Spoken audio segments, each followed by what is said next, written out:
Hello, world. Hey. Hi. Hello Hi. there. Hi. Hello. Hi. It's like I've forgotten how to say hello. Hi, everyone, and welcome to this week's episode of Life with CACA. I'm your host and fellow producer, Carolina Groppa. It is a very interesting time in our world right now. The coronavirus has turned our lives upside down. A lot of uncertainty, a lot of questions of what comes next, and none of us know. In an effort to normalize and keep a routine, which is so important in moments like these, I am going to work towards continuing the show. It's been challenging, to be honest, to find the motivation for it, but to think that perhaps the show could be a welcomed mental break for someone listening is part of why I do this and what keeps me going. And so thank you for tuning in, doing this life thing with me. How are you doing? How are you holding up? I hope everyone is staying safe and healthy and washing their hands a ton. Just crazy times. But let's talk about something great. Merri Howard planned on being a dentist or a dental hygienist. Destiny, however, had other plans and led her to the wonderful world of production, where she began as a PA and almost a decade later went on to become a UPM. Most recently, she co-executive produced Little Fires Everywhere on Hulu, starring Reese Witherspoon and Kerry Washington, which just premiered today. Even though she's been in the business for 30 plus years, she is still learning new things every day. The timing of this week's episode is ironic. We recorded back in November. So much of our chat is about slowing down. We also discuss the importance of paying your dues, your attitude and perception, and all the little fires she had to put out on Little Fires Everywhere. Merri's generosity is palpable, and I'm incredibly grateful we get to spend this hour with her. So, make sure you wash your hands, grab your tea, grab your coffee, and let's hear from Merri. So I was telling you a little bit off mic. One of the reasons I decided to embark on this journey is as a fairly young producer, but somebody who has done some things, accomplished some stuff in my short, what feels long career. I'm at a place where a lot of younger people are coming to me, asking me for advice, asking me for input, asking me for mentorship. And very similar to you, I believe in paying it forward. And one of the things I realized is, well, even I, at my level, don't have a ton of time to sit and meet and have everybody pick my brain over coffee. So how can I create a place where I can still be helping others understand a little bit more about this business and what we do as producers, and then be able to share it sort of infinitely with people? And that's how the show came to be. This idea of, can I have these conversations, record these conversations with the fascinating, predominantly women, but, people who have chosen this career path, to understand why, why you've chosen this and what it means to be you in your shoes. It's you as Merri and the career that you've had. And so if you're listening and you want to be in this business and you think that maybe the only career paths that exist are the obvious ones, like being an actor or writer or director, you may have the skills that speak to this profession, specifically to producing. Someone could hear your story and go, I want to try to mirror that trajectory as much as I can, because one day I want to be where Merri is. And so that's my goal with the show. And hopefully I'm, one episode at a time getting there. So, right. I've been doing this now for about 30 years, actually line producing. This was not my path when I started out, when I was actually in high school and in college. I wanted to actually go into become a dental hygienist or become a dentist. Why? That was so specific. It was one of these, my best friend's father was a dentist, and we used to go to all the dental conventions with him. And we both decided, we both went to college together. We both decided, let's maybe become dental hygienists, because it gives us a quality of life. It gives us a chance to be able to go ahead and to, have a balance of work and home. And as I progressed and we were going, so we both went away to college. Wait, so how old were you at this point when you were we were 18. So even at 18, you were like, balance of life, quality of life is important. Yes, amazing. So that was, and I've been, as I worked from basically 13 years old all the way, I just did a lot of babysitting and things like that. So I've always had it in my blood that I've always, you obviously have to work hard to be able to get what you want to do and succeed. And as I was in my second year of school, we went to UCSB. My cousin called me up and he was doing commercials and public service announcements, and he had a small production company. And during high school, actually, I had worked for him, and I had worked for him during the summers, and I worked for him during all of our breaks. And so I was working as a production assistant at that time. And he called me up and said, I'm doing a feature, and would you like to leave school for a little while and come work with us? And I said, what a great opportunity. So I called my parents and said, I'd like to to take up school for a year. What did they say? They were fine with it, actually, because it was an opportunity that I probably never get again. And it was a big film for Universal. And so I left and I did it. And then I decided I didn't want to work in people's mouths anymore. And I also decided, because I'm a germophobic, that what is crazy? That is crazy. It's crazy. But you were already a germophobic. I wasn't a germophobic, but now you became one. I became one. And so I'm like, why would I? So I got hooked. I mean, really, it's like working on the film, meeting all the people. And I worked as a production assistant. Yeah. And, set or office? On set. I was actually his assistant to the producers, and it bit me. And it was just like, this is so exciting. There's so much opportunity, and what kind of a path do I want to take? So I left UCSB and then did all my work did my night work out in Northridge and worked for him during the day. We then went on to I went back to his company and worked in his company. And I at the time then was 21 years old. And the Directors Guild they had an open enrollment where you could actually apply. And if you had 90 days working as either a first AD, second AD, good or old days. in the good old days. Yeah. So we applied because we had all of it through my cousin's production company. And I didn't even know at the time what that meant for me. Right? Yeah. And I was incredibly young. And my mentor who was working with me said, get all your paperwork together, put it all in. This can change your world. And it was interesting because I didn't know anybody in the business, right? So I had no connections. So the only connections I had was really in the commercial world, even though now I was going to be working with my cousin in the television world because he did his movie, and then he got, more work at Paramount, at television at Paramount. So fast forward, he got a television pilot for Paramount Studios, and it was called Key Tortuga. And again, I worked with him, and when we finished doing that job, and I worked I worked for him again as an assistant. The people at Paramount said to me, why don't you come? We'd love to have you come and work for us. So I became a production coordinator, and I said, I'm going to do that route so that I can then meet people and then continue to obviously, get my name out there. But the goal was for me, obviously, to get into the DGA assistant directing world. So I was very fortunate. I had some wonderful people who worked with us at Paramount. At that time, it was Marvin Miller and Bob Rosenbaum. It was there was a group of folks, and they were my mentors. And they watched out for me, and they said, what do you want to do? And so they helped me get to where I started. The path, I think that's so important that so many people don't do is, you have to really sort of decide what is your direction that you want to take. And as somebody who's 19, 20, 21, 22, 23 coming out of college, you don't really know. It's basically about getting your foot in the door, right? Go ahead, open your eyes, see it all. So, you can work in as a set PA, you can work in the production office, you can work as a writer's assistant. What is your journey? And I truly believe what I'm finding now is that most young folks are wanting to go into the writer's world, right? And so, but what is that journey that's going to take them there? And you find that most of them are working as office PAs, but they don't really want to go into production. For me, I love production. I think it's where, after we get the script, it's where everything happens, right? It's like we take their vision and we put it together. Is that what you love about it? I love it. I love it. I just, it's like there's so many different pieces that go into that.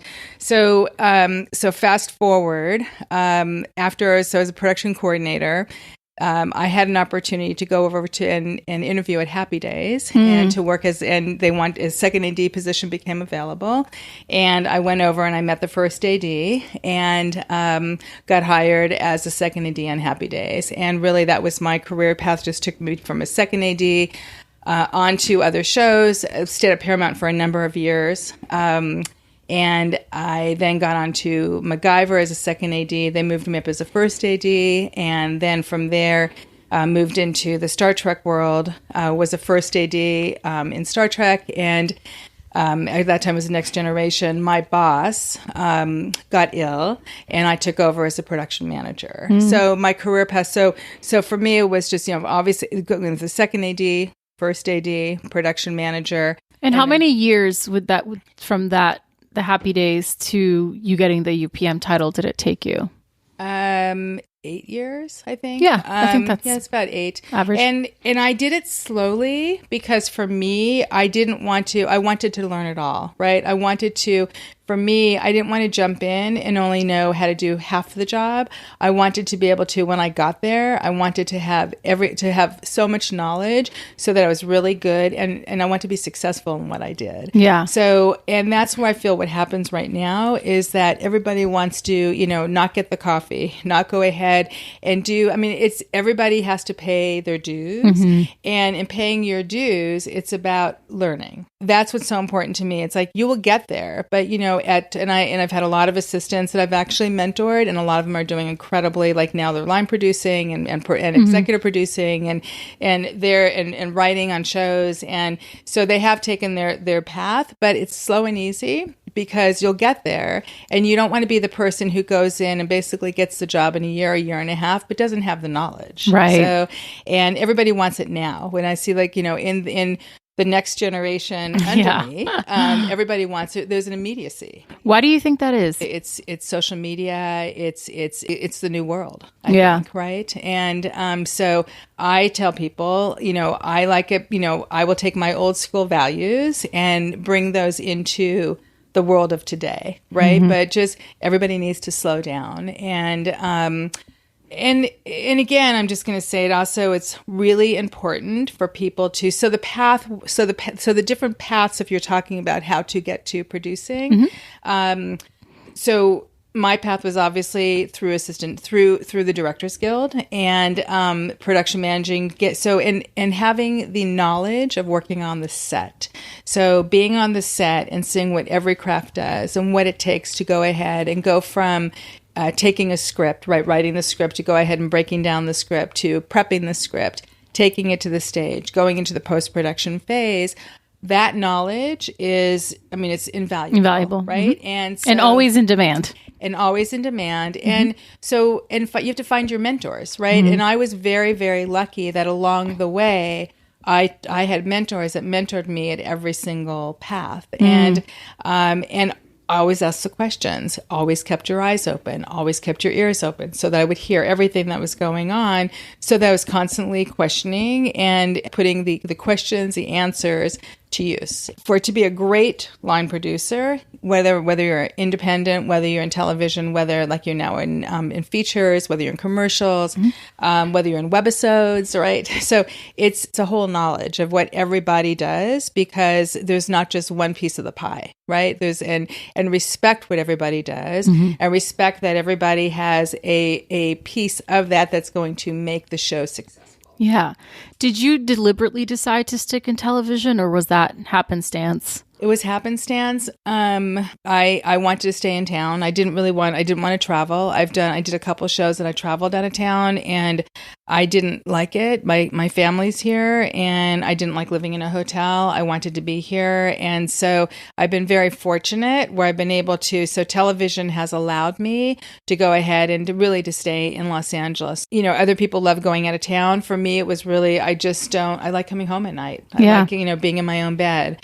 And I like being home so I can have my weekends and see my family and see my friends. And that's a huge part of the value for me. I deliberately, as my path went along, it's like I'm not taking a show out of town. Yeah. And I've been able to do it. So talk about that for a little bit, because you mentioned you've been in this business for 30 years and you managed to have a family. Right. 30 plus. And you have a daughter. How old is your daughter? She just turned 21. Wow. Okay. Congrats. But as a younger woman, I'm curious how that balance was for you to sustain 30 plus years of a career working in physical production for what sounds like a good part of it, most of it, which is very demanding of your time. You're working these crazy hours and also having a husband and having a daughter that you're raising. How was that time for you? I practice what I preach.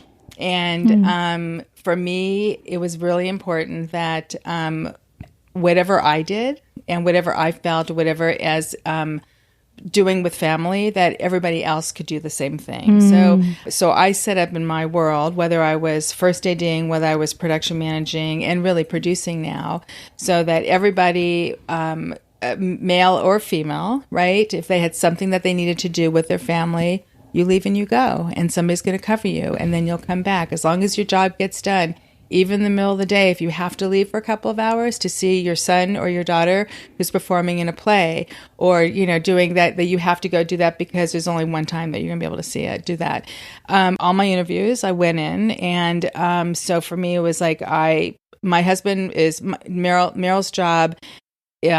Was very demanding himself, in the earlier years, so that we had a really good balance of the fact that during the week he did his thing, I did my thing. On the weekends, we ran our errands whenever we did, and then we always had dinner, so we always made sure dinner Saturday night was a date night, and then family night was always Sunday night. As we brought our daughter into the world, and as work continued to happen, so that I set it up with my bosses that, I have to have the balance of being able to go home to put her to bed.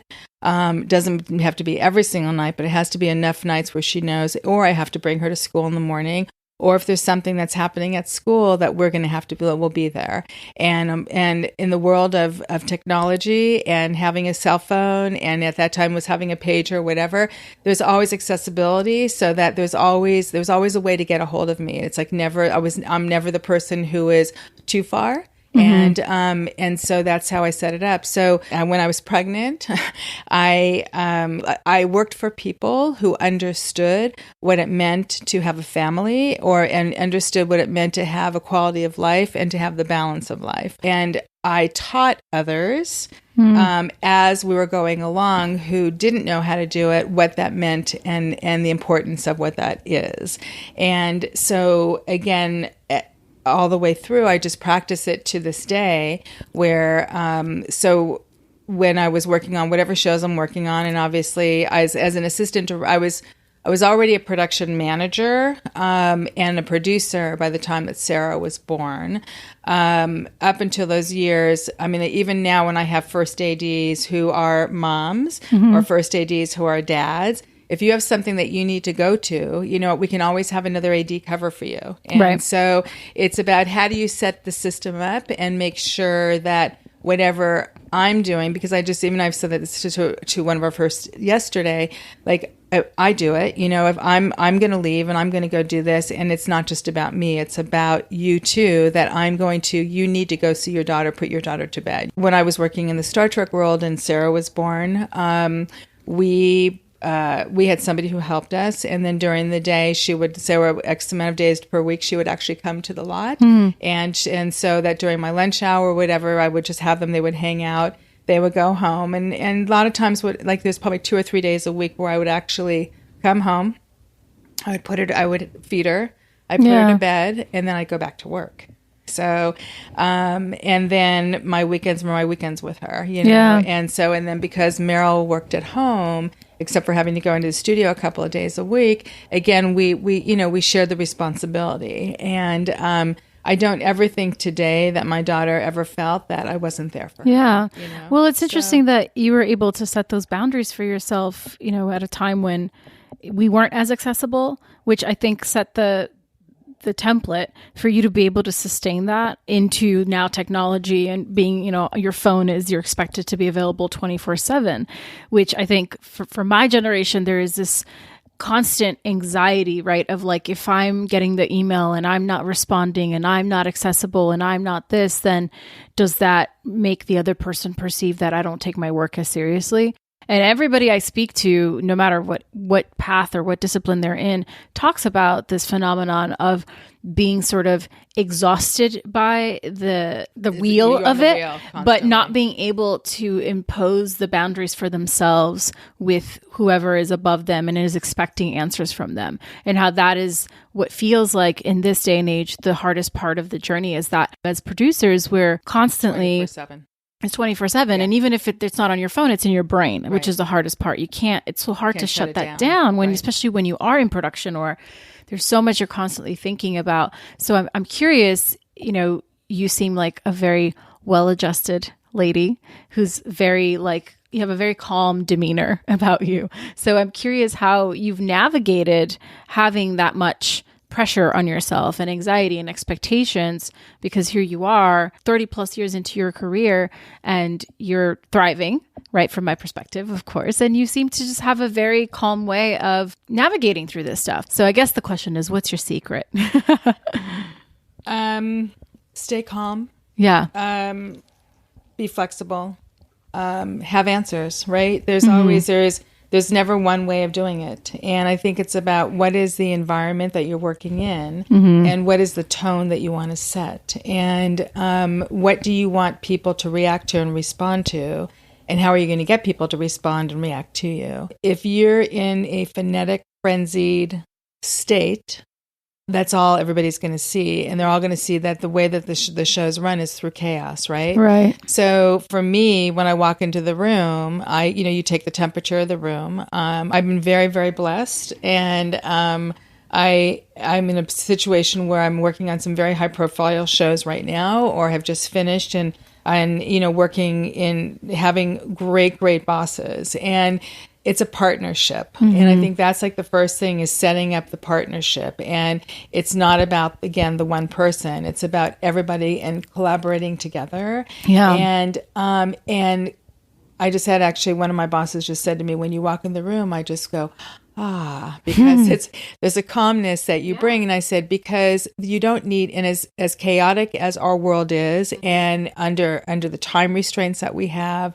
under the budgetary issues that are every single day that we fight up against, if you stay calm and you have a plan and you have to navigate through that plan, a plan A, a plan B, and a plan C, and what's going to work for the job, what's going to work for the people that you're working for, and how am I going to drive that forward to make sure. So I have to stay calm, and it's inside of me. So nobody will ever see the churning that's really happening, because a lot of that churning does happen all the time. Yes. But if it's a smile on your face as much as you can possibly do, and just keep on breathing through it, and it's when you talk about it's in your head all the time and you're constantly thinking. So I think because of my job as an assistant director, and then my job as a production manager.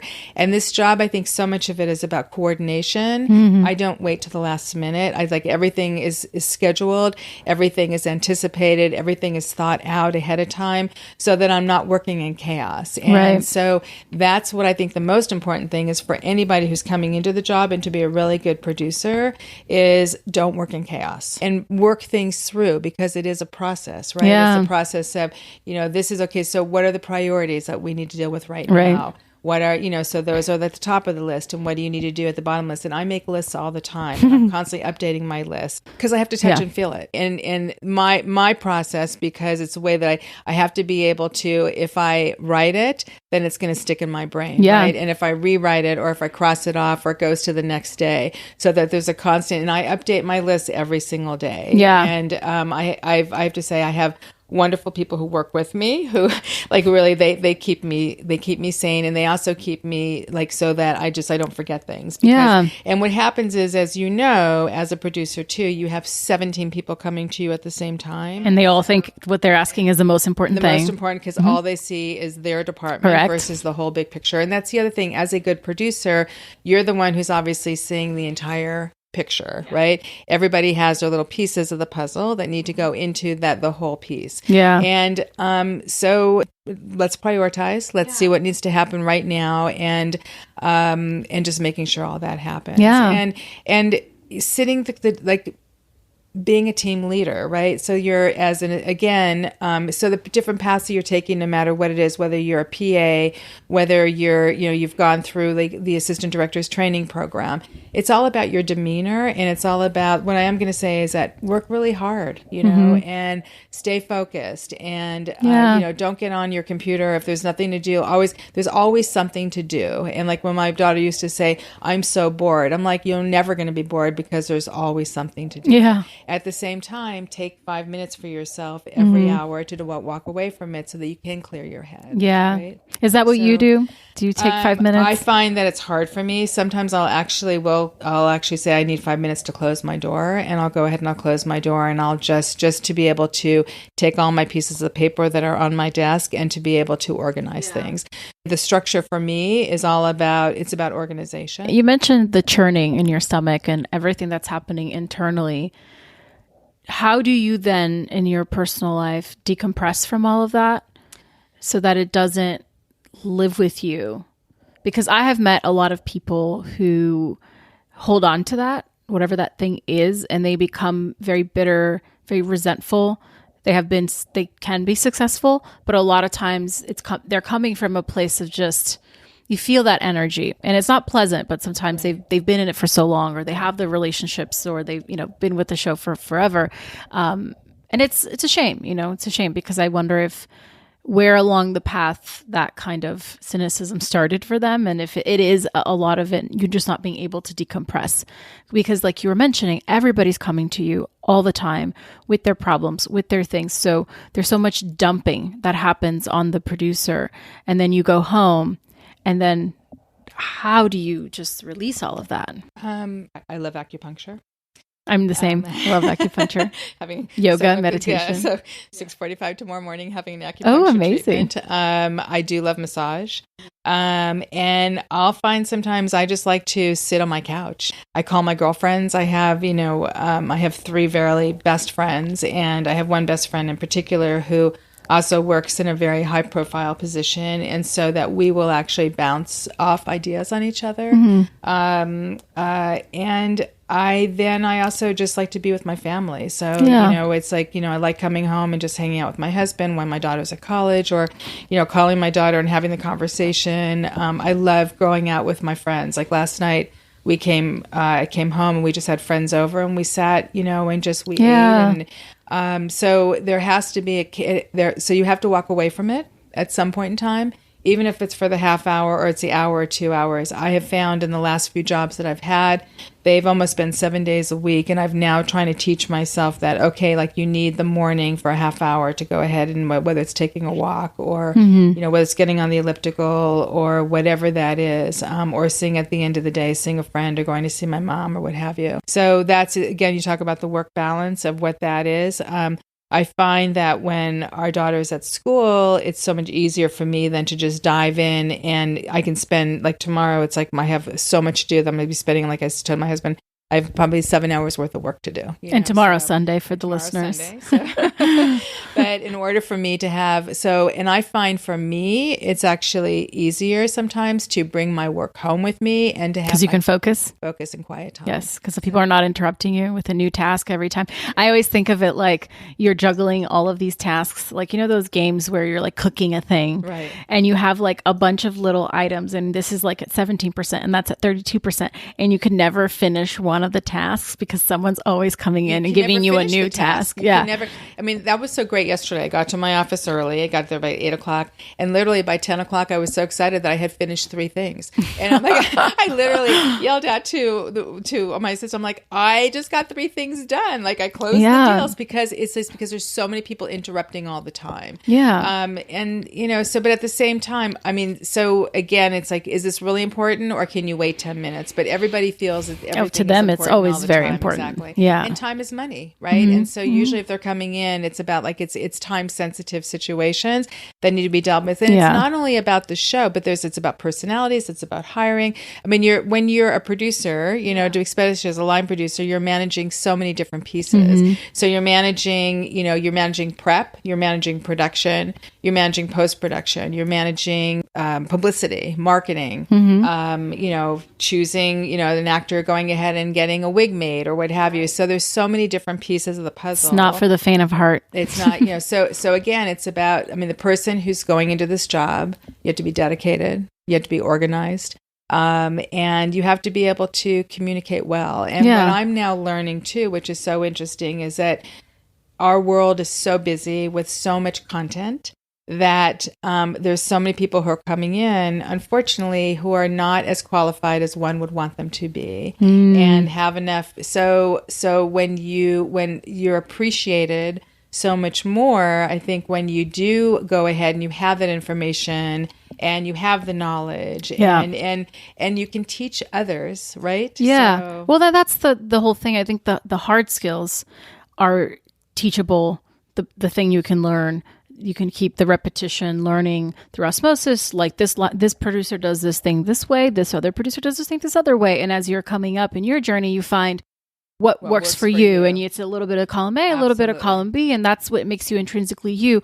But the thing that you can't teach someone is how to read a room, is how to be tactful, is how to understand the psychology of being a leader, right? And speaking to all different people, different kinds of people, and knowing that, well, this tactic will work with my production designer, but I can't speak to my gaffer in the same way because he just needs me. He needs me to be more direct, right? Whereas this is a conversation, this is direct. So in that thinking, I always say that PAs and anybody who works at quote unquote the bottom of the department, they are an extension of the producer. They are an extension of whoever is at the top. Being the person who goes and gets the coffee is a very important job. Absolutely. Because making that person that you're bringing that coffee to happy because you got the right coffee, that's huge. Right. And then one day it won't be coffee. It'll be a prep schedule.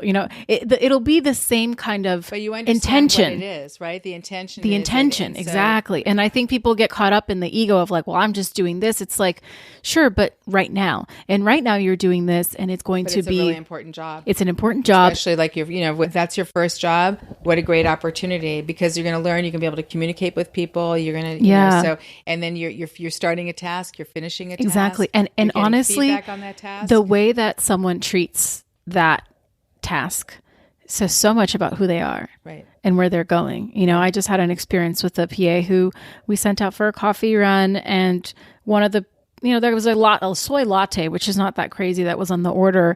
And the coffee shop didn't have any soy milk. And he didn't decide to text me or my coordinator to let us know. He just got a black coffee.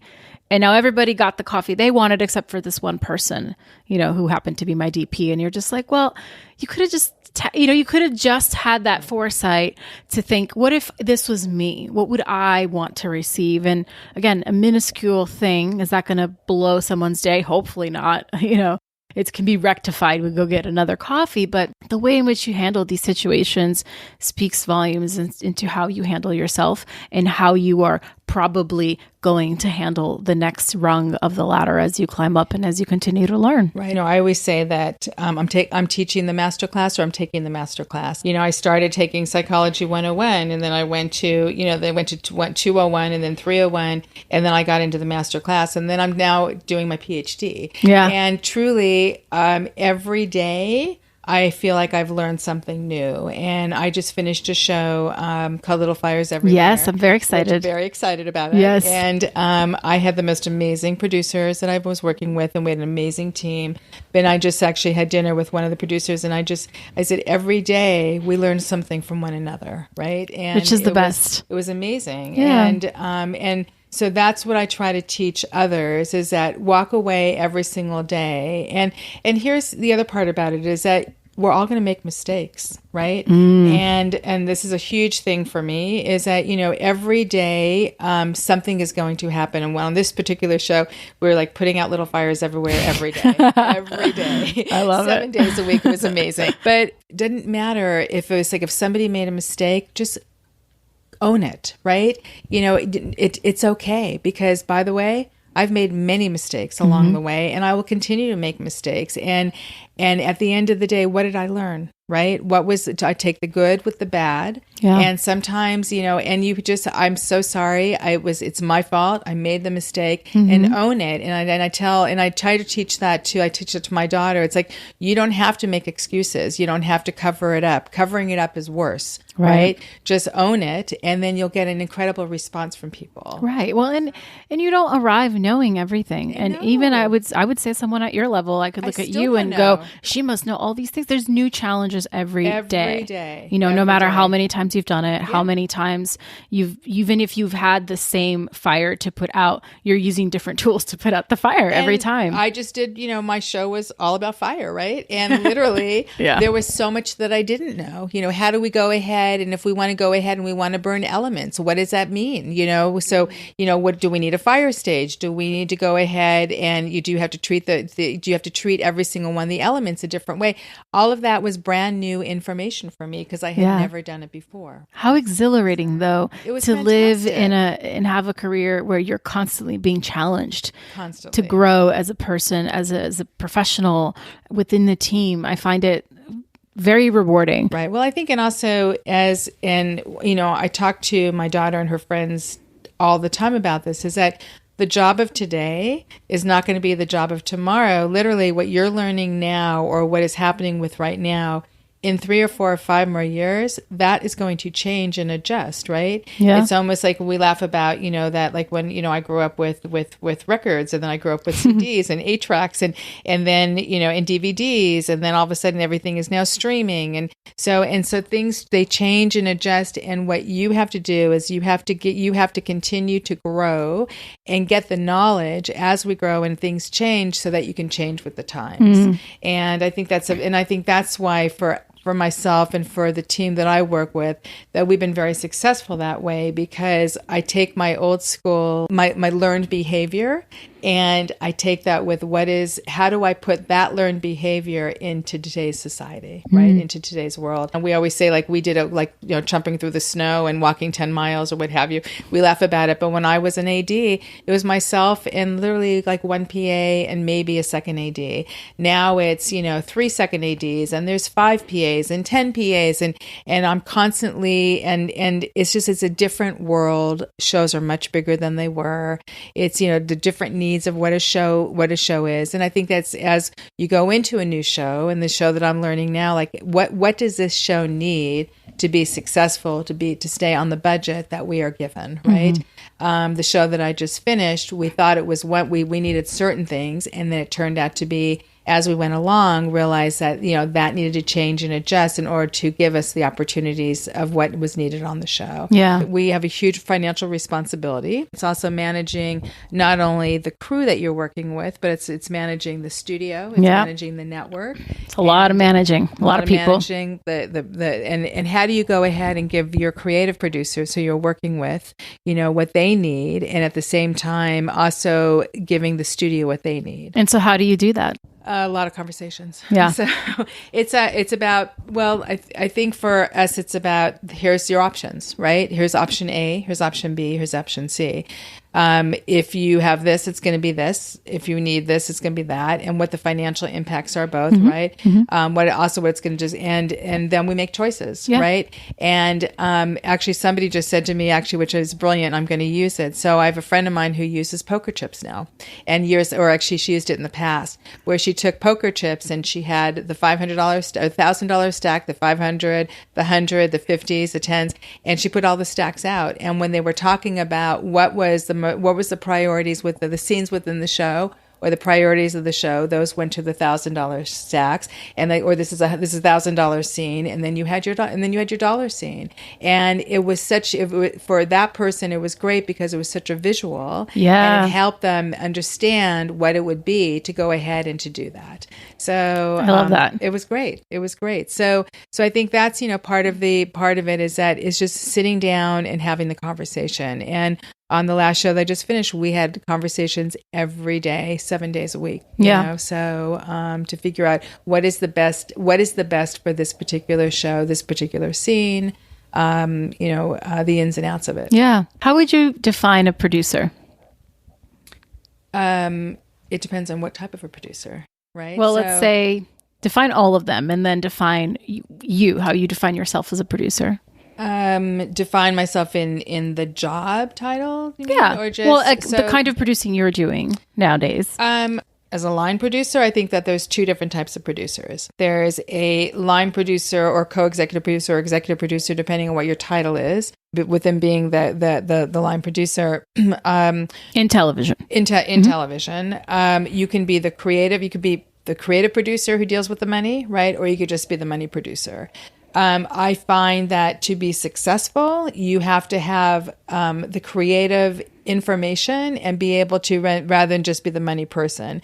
And I think that's the other part about it is depending on how you decide that you come up and from, starting whether it's a production assistant and whether it's a first AD or second AD or a production manager, that sometimes those folks only have the nuts and bolts rather than the creative, aspects. So I think it's very important as a producer to understand what creatively the needs are of a showrunner, the writing of the show, the person who's producing the show as executive producer, so that we're giving them their vision, not only from a financial impact, but also from a creative situation. So when I go ahead and I'm dealing with a room of writers or producers, and we're talking about the scenes that are, these are the $100 scenes, these are the $50 scenes, that what do you want to see? And this is like, I can give you this for this and that for that. So, and it's a balance for us as a line producer, because you want to be able to have the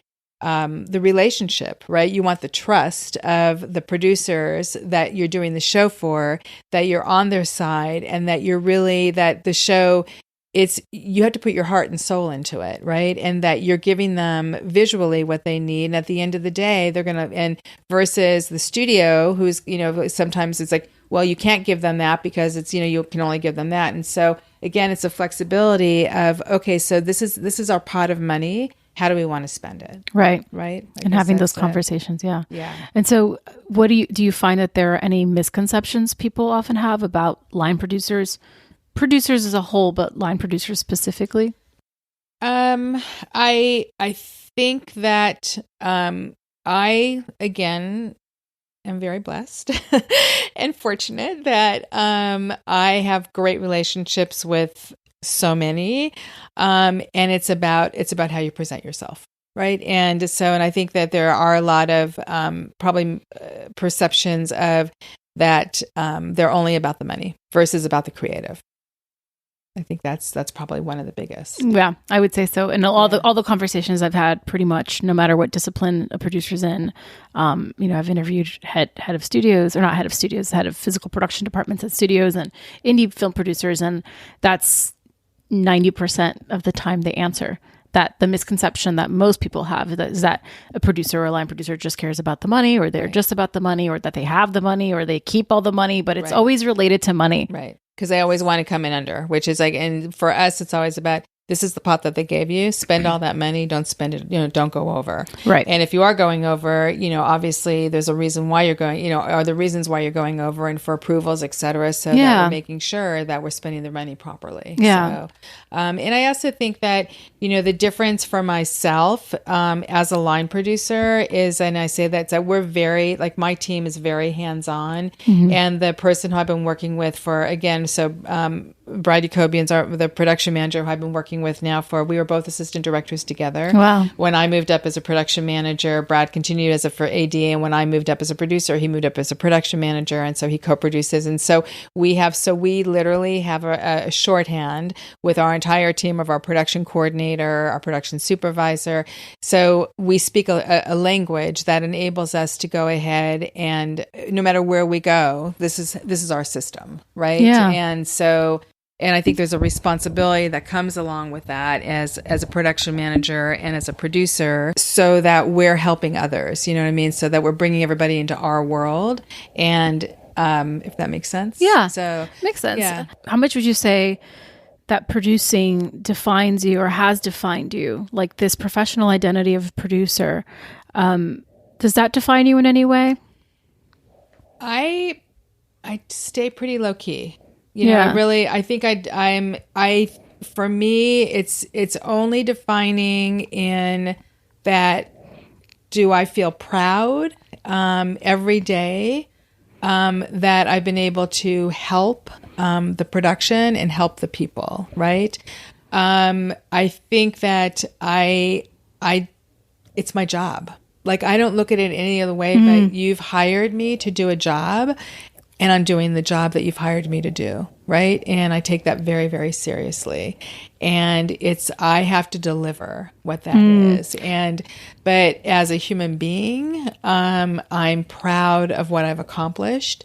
But I also am proud that I try to keep the balance, you know? Like, I don't need to talk about what I do and what I've accomplished. It doesn't define who I am as a person. As a person. Yeah. So I love that. So if it all went away tomorrow, the producing, it would just be, that was a thing I did, and I did the best I could. And I loved it. But I do love it. And, and I, you know, I in my years past, I would take a little bit of time off. Right now, I don't, because I've been offered like amazing projects that I just can't walk away from, you know, and I'm moving from the network world into the streaming world. And it's just been amazing, you know, for me and for the team who I work with, you know. So how has that transition been since you started in very traditional television back in the 80s, and now you've been working really closely with Shondaland, and you're working with the streamers? What's that been like for you? I think traditionally, it was easier, because you would walk in and you had X amount of episodes to do. You had X amount of money. You knew when you were going to start and when you were going to finish. You know, if you were really lucky, you would have a second season and a third season and a fourth season. So I knew what my schedule was going to be.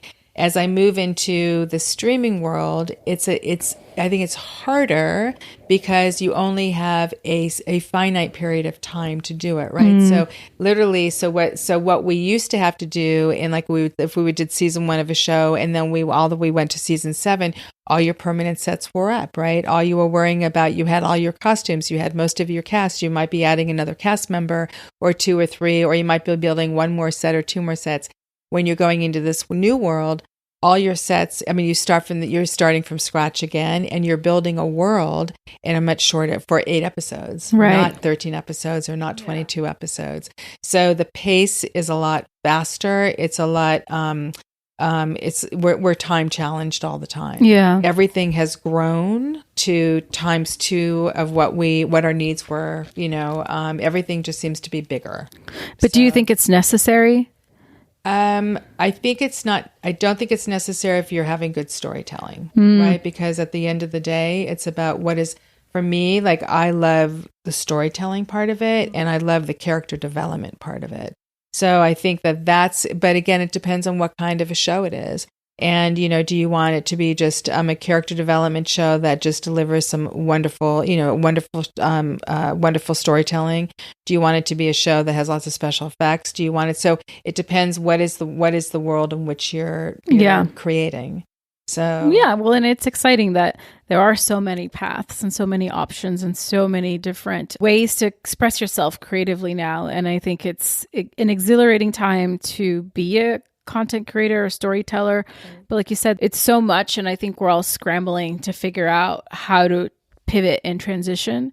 So I wonder if this pendulum is swinging a little bit far, and then eventually we're going to come back and find it, I personally think it needs to go back a little bit. Yeah, because it's too much. It's too much. It's too much. It's like that decision paralysis of watching all the new shows you could watch, and then the person just watches like reruns of The Office because they just can't.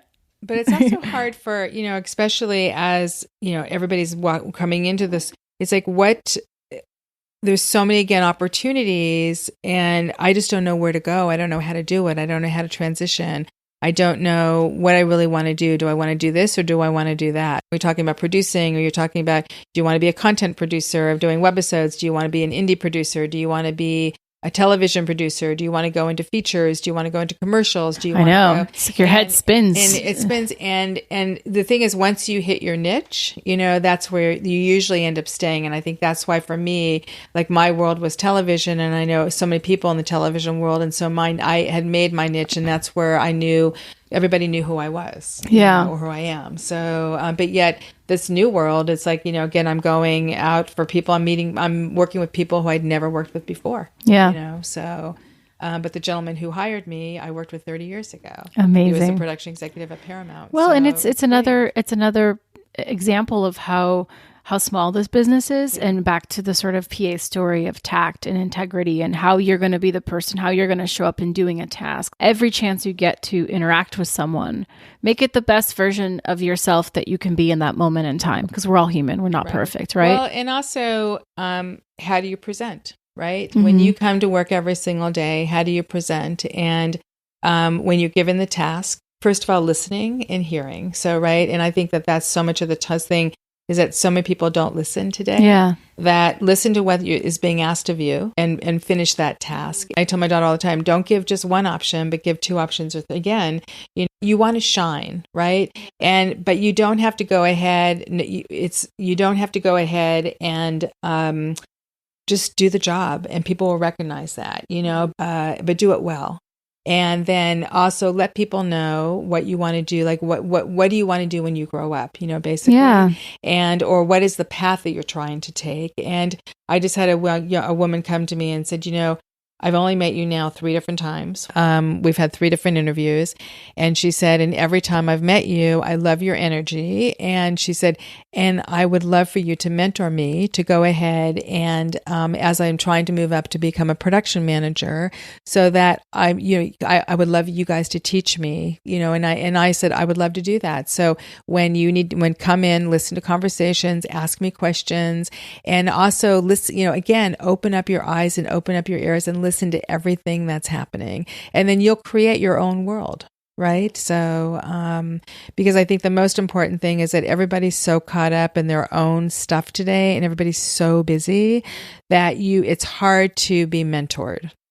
And but you got to take the good with the bad. Yeah. So you should have a lot of different mentors. And the other thing is follow through. So I'm going to say too, so there's so many people who don't follow through. There's so many people who, if you go for an interview or, you meet somebody, you know what? Write them an email, send them a handwritten card. In about a month, write an email back. Right. A couple months later, we've mentored a lot of people that way. Like, what is your journey? So that especially for folks who are interns, who are coming in or just out of college and interning or just getting their first job, always circle back, because you never ever know. Yeah. So, and I have people doing that, whether it's like 3 months or 6 months. And I have to say, when I was in the Star Trek world, and I had a lot of people who worked for me as PAs, or like all of them now, they're showrunners. They're doing amazing, line producing, doing amazing work, and writers, and it does circle back. So I have a young man who was a PA underneath me. He had just come from New Jersey, and I hired him, and now he's literally show running 2 shows. And I just say I love it. Like when he emails me or he DMs me, and I'm like I call it I cavell, so because it's just, it warms my heart to see where he started and where he is today. Yeah. And along the way, it's like, again, just, it's all about attitude. It's all about perception. It's all about, drive and ambition. And if you want to get there, you can get there. It's just a matter of like, don't go too fast. Yeah. Right? And you're not going to go from going out of college to 1 year later thinking that you're a great producer. Right. And if you do, then you should revisit it. Your perspectives. Yeah, absolutely. Yeah. Well, before I let you go, I'm curious how your suggestion and advice, but how when you have been confronted in your career with challenges, in the middle of transitioning, maybe from one tier to another, how have you gotten through those moments where maybe things didn't feel like they were clicking or they weren't going right, or maybe you had moments where you felt like, maybe I should leave this business. This isn't really for me. If you've had those experiences, how have you gotten through them? What kept you going? What kept you pushing through? Getting advice from others, I guess, would be the best. My personality, I do have a type A personality. As most producers do. Good producers. And I'm very driven, and I do a lot of talking to myself too. You know what I mean? But I will go in and I will ask the advice of others who I respect, because it's never, I'm just going to say, it's never again about me. You know what I mean? It's about what's best for, well, in this particular case, you're talking about me, but I've always sort of questioned myself, I guess, does time feel right to do it? And if I don't do it now, will I have another opportunity, right? Or do I feel like I want to wait a little while so that I can gain more experience? And I've done that when I was moving from a second AD to a first AD. People wanted me to move up, and I'm like, you know what? I just want to wait another year because I want to gain more experience. I was thrown into the production manager position because my boss got sick, and then all of a sudden they asked me to production manager and produce at the same. Actually, production manager and first AD at the same time. Wow! And I said that's never going to happen. That's that's physically impossible. And I said I was dancing in the fire. I had never been a production manager, and so I had to self-teach myself, right? And I said, and that's the other part I would say is try to get as much exposure to others to see how you would do your job. So I think it's all about find your mentors. If you feel that you're not in the place where you want to be, or you feel like, for me, does this feel right? Does this feel wrong? I always it just happened for me. I have to just say, it's like I never looked back, and I never doubted, I guess is the question. You never doubted the journey. Because my journey's not over. Yeah. Right? And my journey continues. But you were never like the coordinator who was stuck just coordinating, and you were like, I'm ready to go to the next thing. And it wasn't aligning for you. No, you just made the best of it. I made the best of it. And I think, and then things happened, right? I found mentors who gave me opportunities. And, or again, keeping all my contacts, and using those contacts and staying in contact with people and letting them know what I wanted. That got me to the next place. I'm very lucky, and I went through all these years. I mean, when I started in this business, there wasn't a lot of women doing our job. I was the youngest person at the time that got into the Directors Guild at 21 years old. That's incredible. Which was incredible, right? And there was very few women assistant directors, and there was very few women production managers. And there was really like a few women producers. I mean, up until really you think about the last 5-8 years or what have you, I mean, there wasn't a lot of people doing my job. Yeah. So I grew up in that world. And so again, it was how do you navigate yourself in that world? So, and now it's how do you navigate yourself just in general, and get people to back up and support what you do, right? And take you to the next place. I'm the first person to say, if you have a great opportunity, I don't want you to stay here. I have a young man who I just worked with, who was an amazing first AD and just finished the job. And he said to me, he said, well, I'm thinking if I don't get a job as a first AD, maybe I'll go back to second ADing. And I'm like, you are too good. Do not, just hold out, because truly you'll get that job if you need me to help you make the calls, or there's something that you're looking towards, but don't go back, because that's where you get stuck. Yeah. So that's really good advice. This question comes more from a place of, as somebody who has freelanced most of my career, and I'm still finding those partners and finding that tribe of people that I can kind of grow with. In those moments of transition, there has been doubt and insecurity and challenges, and how do you stay above ground when it seems like no one's calling you for a job, and then you start to question, and women especially have the imposter syndrome of like, well, maybe I'm terrible at this. Like you start doubting all of these things that the moment you get the job, it clicks in and you're like, no, this is where I'm supposed to be. But in that time, as I've gotten older, I've gotten a little better of sort of not going too stir crazy with negative thoughts of, will I ever work again? And what does this mean? And why isn't anyone hiring me? And it sometimes could just take a while, I think, I think it does. It's interesting. I again have been fortunate where I've been able to go from show to show, but there was a time where, it was right after Scandal and the first year. And we thought we were going to get 13 episodes, and we only got 6 or 7, I think it was. Which is crazy considering, right? It was crazy. Where the show has and gone. So ABC wanted to keep me on, and so they put me out. So I literally went. So there was that period where obviously I was waiting to figure if the show was being picked up, and they sent me out. I had 10 interviews. Didn't get any of the jobs. Wow. And I couldn't understand. I've been doing this longer than everybody else. It's like, why aren't I getting the job? And so I doubt that was probably the first time that I actually doubted who I, like why aren't I getting that job? And then I finally got to the place where there's things happen for a reason, and there's a reason why I'm not getting these jobs, or like, is it something that I'm putting out there, or there, people were feeling I was too qualified for what it was, or they were concerned about the fact that, I was possibly going to be going back to scan. So you never ever, and you don't know. It's like, it's like an actor who goes in and, there's two brilliant actors who have, who they're deciding between, and maybe one has, because they're working against another actor. So one maybe has blonde hair and one has the dark hair, and you go with the one who has the dark hair because, so you never, ever, ever know the reasons why. So, you just have to keep on plugging along, right? I think that's the, no matter how hard it is, you got to pick yourself up and make a call every day, or try to make another connection, or go out and meet somebody. And, again, trying to find those couple people who are going to mentor you. Yeah. So. I think it takes a fighter spirit. It does. It really takes a certain kind of human who, like I said, either thrives even in the face of like all of the despair and anxiety that can come of it, but like that you really, for the most part, it's like a big puzzle that you never figure out.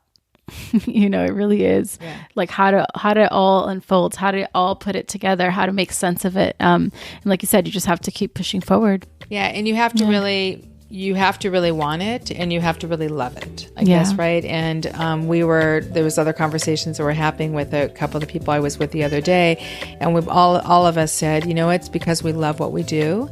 And we work in a crazy business, right? And I think it also, because we are all freelance, right? And so you have to have that personality to, can I get along in this? And if I do have those hard times, or those couple of months, or those 3 or 4 months, or those 5 months, can I do something else that's going to keep me afloat during that time? Yeah. So, and it's a crazy world. It is a crazy world, crazy business. But thank you so much. Thank you for the time. I really appreciate it. No, I love this. This is great. Thank you for having me on. Of course. Opportunities. Of course. So. And thank you to everybody listening. Yay! Thank you so much for tuning in and doing this live thing with me. And hey, if you don't already, please subscribe on Apple or wherever it is that you get your podcast. Give the show a 5-star rating, write a review, tell everyone you know about it. In these uncertain times, I am so grateful that I have you, my dear listener, to listen to this, ask me questions, engage with me on social media at Carolina Groppa. The show's at Life with CACA. And please keep me posted. Let me know how you're doing and if there's anything I can do to help. Stay safe. Stay healthy, and I'll see you next week. Beijos.